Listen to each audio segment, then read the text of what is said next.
malakas yung alon, nakakatumba yung alon. Yes, baby.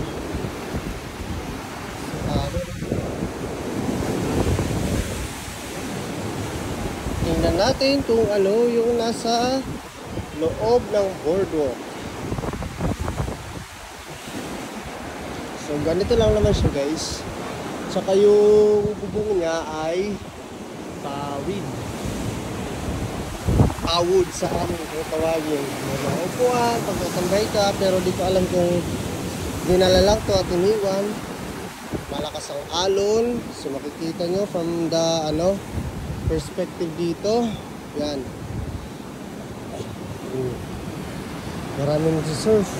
Feeling ko magagaling na yung nagsisurf doon kasi malakas na alon. Kasi nung nag-surfing kami parang hindi naman ganun kalakas eh. Tansyado lang. Dito malakas.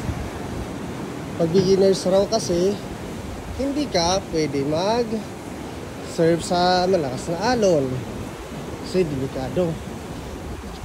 Kahapon nga may nasiraan ng kanyang surfboard. So quick look sa mga nagsisurf dito. Ayan. Pang beginners rin yung iba. Pero sakto-sakto na lang yung alon dito sa kanang bahagi ng boardwalk. Hindi ganun kalakas. Kasi sa kabila malakas talaga,